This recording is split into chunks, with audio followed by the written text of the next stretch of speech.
In the meantime, the boys were gazing very forlornly at Wendy, now equipped with John and Michael for the journey. By this time, they were dejected, not merely because they were about to lose her, but also because they felt that she was going off to something nice to which they had not been invited. Novelty was beckoning to them as usual.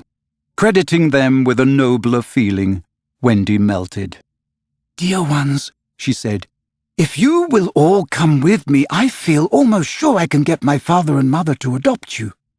The invitation was meant specially for Peter, but each of the boys was thinking exclusively of himself, and at once they jumped with joy. "But won't they think us rather a handful?" Nibs asked in the middle of his jump. "Oh, no," said Wendy, rapidly thinking it out. "It will only mean having a few beds in the drawing room. They can be hidden behind screens on first Thursdays." "Peter, can we go?"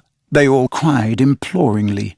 They took it for granted that if they went, he would go also, but really they scarcely cared. Thus children are ever ready, when novelty knocks, to desert their dearest ones. "All right," Peter replied with a bitter smile, and immediately they rushed to get their things. "And now, Peter," Wendy said, thinking she had put everything right, "I'm going to give you your medicine before you go." She loved to give them medicine, and undoubtedly gave them too much. Of course, it was only water, but it was out of a bottle, and she always shook the bottle and counted the drops, which gave it a certain medicinal quality. On this occasion, however, she did not give Peter his draught, for just as she had prepared it, she saw a look on his face that made her heart sink. "Get your things, Peter," she cried, shaking. "No," he answered, pretending indifference. "I'm not going with you, Wendy." "Yes, Peter." "No." To show that her departure would leave him unmoved, he skipped up and down the room, playing gaily on his heartless pipes. She had to run about after him, though it was rather undignified. "To find your mother," she coaxed. Now, if Peter had ever quite had a mother, he no longer missed her. He could do very well without one. He had thought them out, and remembered only their bad points. "No, no," he told Wendy decisively.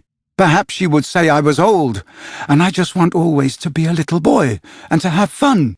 "But Peter—" "No!" And so the others had to be told. "Peter isn't coming." Peter not coming? They gazed blankly at him, their sticks over their backs, and on each stick a bundle. Their first thought was that if Peter was not going, he had probably changed his mind about letting them go. But he was far too proud for that. "If you find your mothers," he said darkly, "I hope you will like them." The awful cynicism of this made an uncomfortable impression, and most of them began to look rather doubtful. After all, their faces said, were they not noodles to want to go? "Now then," cried Peter, "no fuss, no blubbering. Goodbye, Wendy."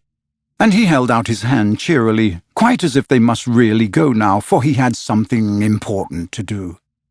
She had to take his hand, as there was no indication that he would prefer a thimble. "You will remember about changing your flannels, Peter," she said, lingering over him. She was always so particular about their flannels. "Yes." "And you will take your medicine?" "Yes."